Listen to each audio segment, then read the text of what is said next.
Baik, Assalamualaikum warahmatullahi wabarakatuh. Perkenalkan, nama saya Agus Permana Putra, NIM 18310421163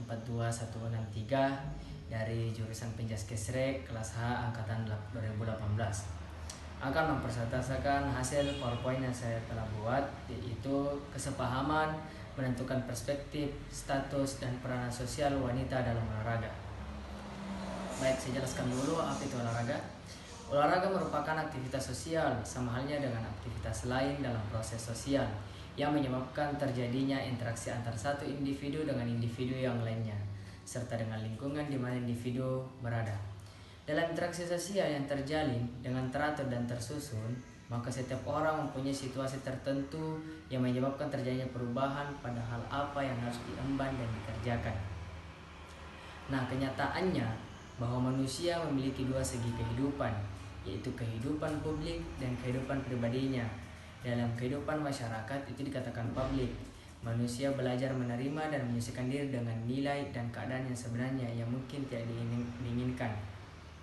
Nah, sedangkan pribadi, manusia memiliki keleluasan untuk berbuat dan menjadi sesuatu dengan keinginannya, seperti dalam aktivitas olahraga beregu yang memiliki aturan kolektif tetapi diberikan kebebasan per individu untuk menunjukkan kemampuan yang dimiliki melebihi kemampuan yang lainnya.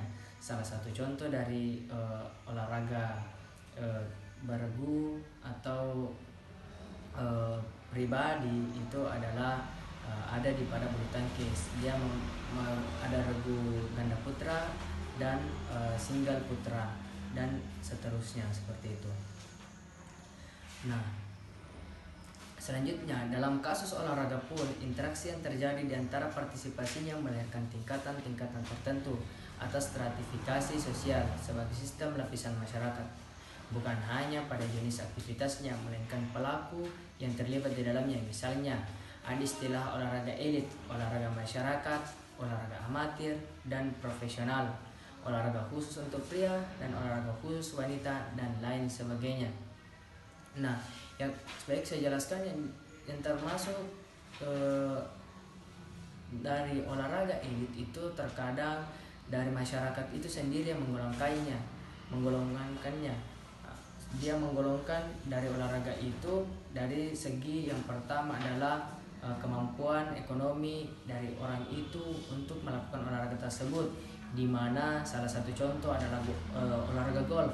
Nah, olahraga golf dia termasuk olahraga elit dikarenakan alat dari olahraga golf dan kebutuhan untuk mengadakan olahraga golf itu bisa dikatakan agak mahal. Nah, selanjutnya adalah olahraga masyarakat. Olahraga masyarakat itu terkadang yang bisa dikatakan dari futsal, ada sepak bola. Nah, sepak bola, kenapa saya katakan sepak bola? Sepak bola itu dikatakan olahraga masyarakat dikarenakan ya bisa dibilang anak umuran di bawah 5 tahun kecil pun itu bisa dilakukan oleh siapapun. Nah, selanjutnya ada olahraga amatir dan olahraga profesional. Olahraga amatir itu biasanya pandangan saya itu seperti olahraga tradisional. Nah, seperti main bekel itu termasuk dari olahraga tradisional, di mana jurusan Penjaskesrek sendiri itu mengatasnamakan bahwa dia adalah permainan tradisional atau olahraga rekreatif. Dan profesional itu ya dikatakan olahraga profesional yang mempunyai aturan serta di mana dia mempunyai naungannya sendiri, di mana dia khusus untuk menjadikan dirinya atlet yang sesungguhnya untuk dapat memberikan sumbangsinya kepada negara seperti itu. Nah, untuk olahraga pria dan olahraga khusus wanita itu salah satu contohnya adalah bisa dikatakan bulu tangkis, di mana ada ganda putra, ada ganda putri. Nah, sedangkan ada juga ganda campuran, di mana wanita dan pria berpasangan untuk melakukan pertandingan. Selanjutnya adalah wanita yang aktif berolahraga, berarti dia terlibat secara intens dalam pola interaksi tertentu di masyarakat. Dari sinilah masyarakatnya akan memandang dan akan memberikan penilaian hingga akhirnya memberikan status kepadanya. Status sebagai kedudukan seseorang di masyarakat yang artinya adalah tempat seseorang secara umum dalam masyarakat sehubungan dengan orang-orang lain dalam arti lingkungan pergaulannya, prestisinya, dan hak serta kewajibannya. Faktor yang menentukan para wanita yang berolahraga dalam masyarakat adalah jaringan interaksinya, seberapa luas dia mampu membentuk pola interaksi dengan yang lainnya, dan seberapa dalam interaksi serta komunikasi yang mampu dia lakukan dengan yang lainnya. Salah satu alat ukur untuk ini adalah frekuensi keterlibatannya pada aktivitas olahraga dan prestasi yang telah dicetaknya. Dengan itu pula masyarakat akan memberikan status padanya. Nah, salah satu contohnya yang bisa saya jelaskan adalah ketika ketika wanita ini bergaul dalam lingkungan sekitarnya atau tetangganya, ketika dia memberikan dampak kepada tetangga yang atau lingkungan di sekitarnya, itu dikatakan interaksi sosialnya. Sedangkan untuk mengakui hal itu dia perlu itu. Kemudian dia harus didukung juga dengan beberapa pencapaian, misalkan dia telah memberikan sumbangsi kepada daerahnya sendiri, apakah baik itu medali atau membawa nama baik negaranya, seperti itu. Selanjutnya adalah status wanita dalam olahraga. Tidak ada satupun wanita terlahir yang secara otomatis mendapatkan status sebagai olahragawan atau atlet. Status partisipan olahraga hanya diperoleh melalui tindakan ditunjukkan dengan perbuatannya pada aktivitas olahraga. Hal ini yang membedakan dengan status bangsawan yang biasa dikatakan Raden atau Roro, yang secara otomatis dimiliki ketika seseorang dilahirkan. Dapat dikatakan bahwa status atlet yang dimiliki wanita merupakan sifat status, yaitu kedudukan yang dicapai oleh seseorang dengan usaha-usaha yang disengaja. Kedudukan ini tidak diperoleh atas dasar kelahiran atau yang biasa disebut askrip status. Sifat status bersifat terbuka bagi siapa saja, tergantung dari kemampuan masing-masing dalam mengejar serta mencapai tujuan-tujuannya. Perbedaannya adalah yang bisa saya jelaskan, yaitu yang dimaksud sifat status itu siapa saja bisa membuat namanya bisa dikatakan dalam hal ini terkenal, seperti itu. Kenapa saya katakan seperti itu? Mungkin itu bahasa kasarnya, dimana terkenal. Salah satu contohnya, dia tidak menutup kemungkinan bahwa masyarakat biasa atau seperti biasa dikatakan di wilayah kita, yaitu Sulawesi Selatan, masyarakat biasa yang tidak memiliki keturunan Andi atau bangsawan itu bisa melakukan proyeksi-proyeksi atau bisa melakukan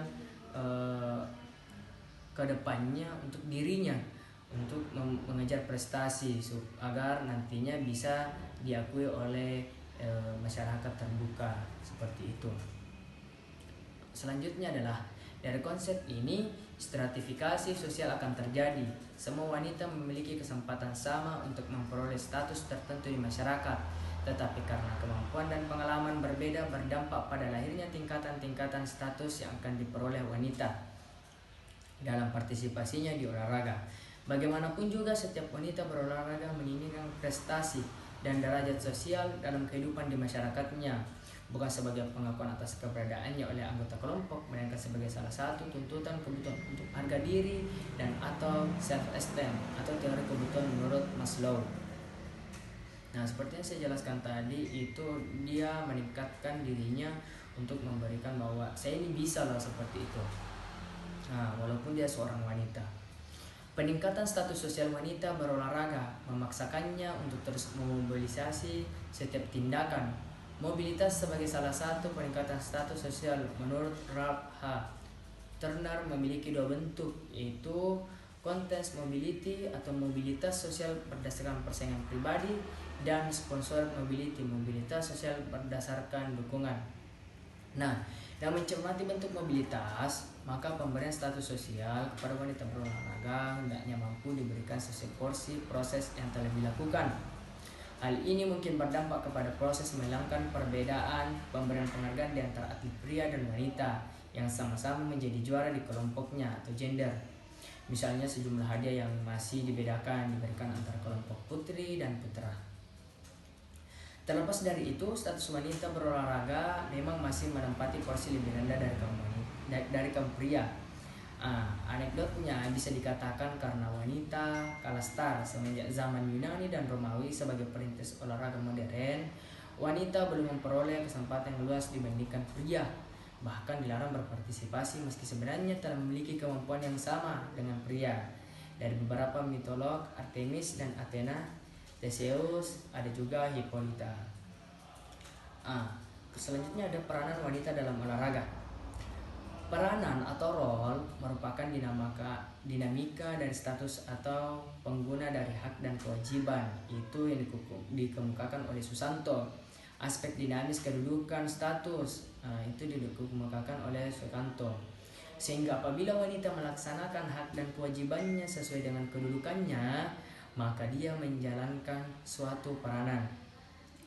Peranan mungkin mencakup 3 hal, yaitu meliputi norma-norma yang dihubungkan dengan posisi seseorang, sedangkan peraturan yang membimbing seseorang dalam kehidupan kemasyarakatan. Ada juga kedua adalah konsep tentang apa yang dapat dilakukan oleh individu dalam masyarakat sebagai organisasi. Nah, yang ketiga ada perilaku individu yang penting bagi struktur sosial masyarakat. Selanjutnya adalah peranan dengan status keduanya tak dapat dipisah-pisahkan, karena yang satu tergantung kepada yang lain dan sebaliknya. Tak ada peranan tanpa kedudukan atau kedudukan tanpa peranan. Maka sudah selayaknya seorang wanita partisipan olahraga yang telah berbuat sesuai norma di masyarakat berperilaku di masyarakat sebagai organisasi resmi dan tidaknya olahraga adalah sebuah organisasi.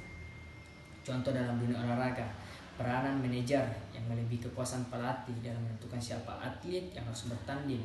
Peranan atlet profesional yang tidak mencerminkan jati dirinya sebagai olahragawan yang menjunjung sportivitas atau dikatakan biasa fair play, sehingga lebih cenderung mementingkan bahwa suatu pihak hanya mempunyai hak saja, sedang pihak lainnya hanya mempunyai kewajiban belaka. Dalam dunia olahraga, ketimpangan ini menyebabkan terjadinya ketidakmerataan kesempatan. Wanita hanya dijadikan sebagai faktor pendukung yang keberadaannya bukan prioritas, bukan yang utama. Misalnya dalam beberapa kasus olahraga profesional, wanitanya sebagai objek pelengkap seperti umbrella girls di otomotif sport atau pemandu sorak dalam beberapa olahraga permainan, hingga status dan peranannya bukan sebagai bintang, tidak pula sebagai pemain utama. Nah, saya berikan contoh lain yang mungkin mudah untuk dipahami teman-teman adalah dalam olahraga tinju. Itu biasa untuk mengangkat ronde atau pengingat ronde itu terkadang wanita. Disitulah dikatakan bahwa dia sebenarnya bukan bintang, tapi hanya sekadar faktor pendukung dari pertandingan tinju tersebut. Selanjutnya adalah ketimpangan yang lebih luas terjadi pada masyarakat partisipan aktivitas tertentu termasuk aktivitas olahraga. Akibat ketidaksesuaian harapan dalam konteks olahraga Indonesia, rasanya lebih tepat dikatakan tuntutan dengan peranan terhadap peranan yang tepat dalam menduduki suatu status. Itu menurut Davis tahun 1948. Terjadi karena pertama, harapan masyarakat kurang memperhatikan tindakan sebenarnya atau sebaliknya. Ini artinya harapan kurang cenderung untuk memperhatikan hal tersebut. Itu maksudnya.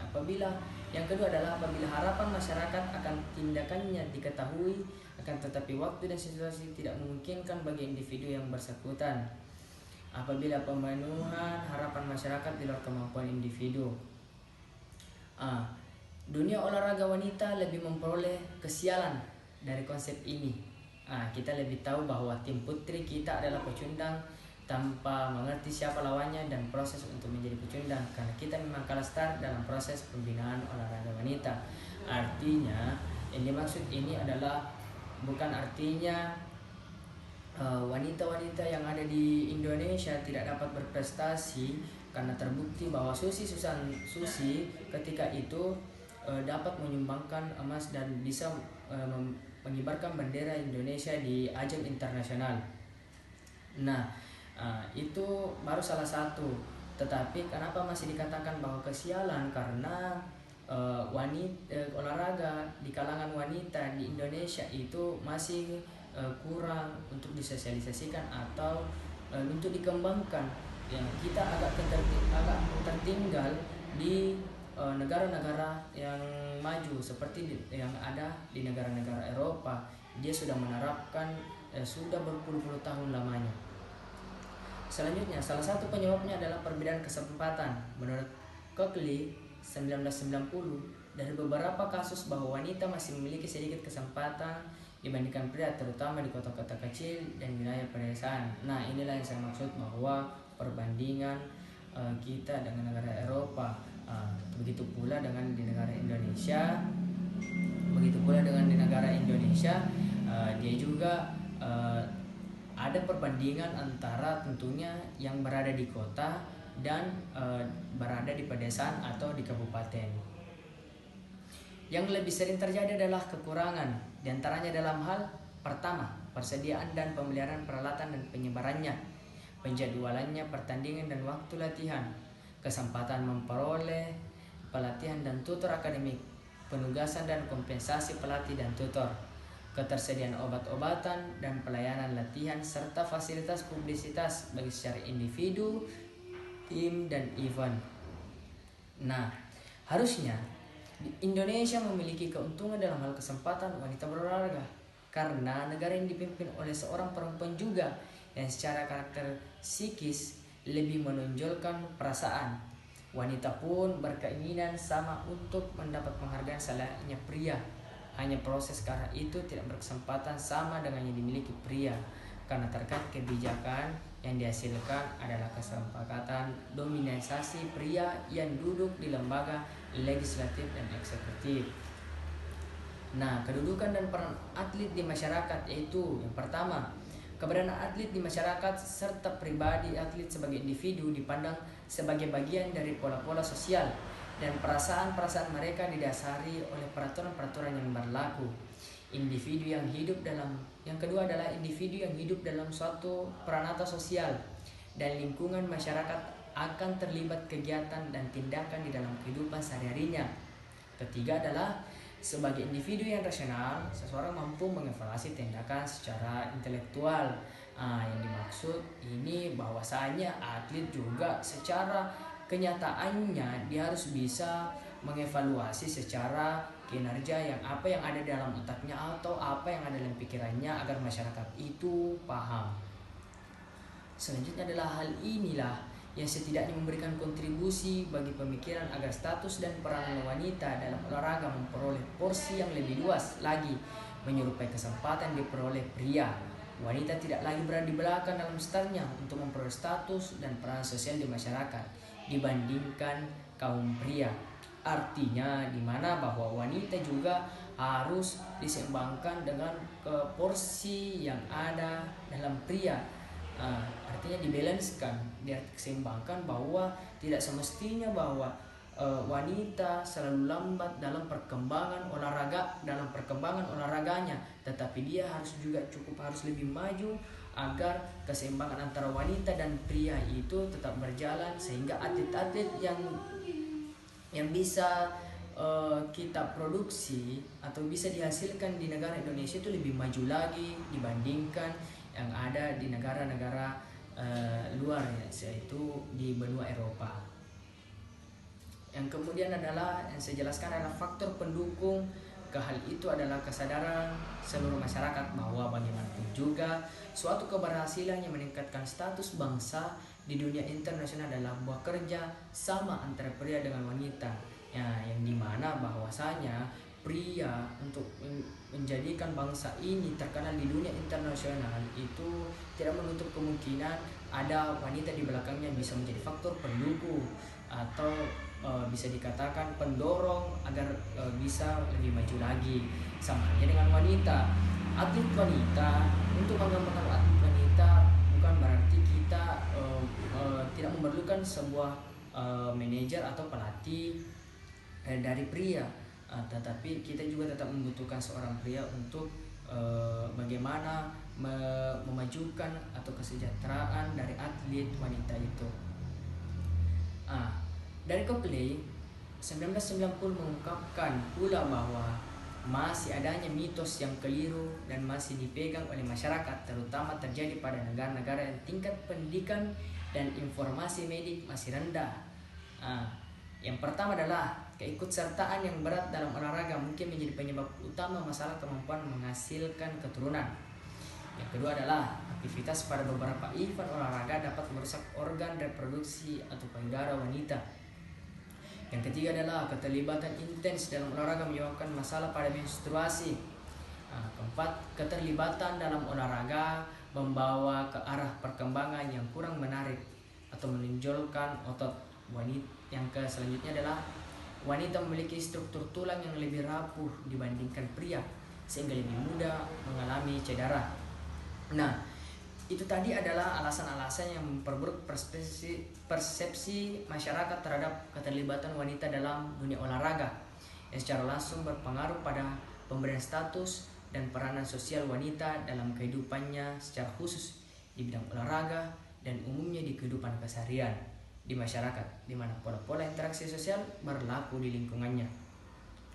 Selanjutnya adalah terlepas dari itu semua, bagaimanapun juga semakin banyak wanita yang menyukai kegiatan fisik dengan tingkat penampilan yang terus meningkat, walaupun terdapat masalah kesehatan khusus yang berhubungan dengan fungsi reproduksinya yang unik, tetapi manfaatnya bagi kesehatan dan pergaulan sosial jauh melebihi pengaruh-pengaruh merugikan yang terjadi selama ini.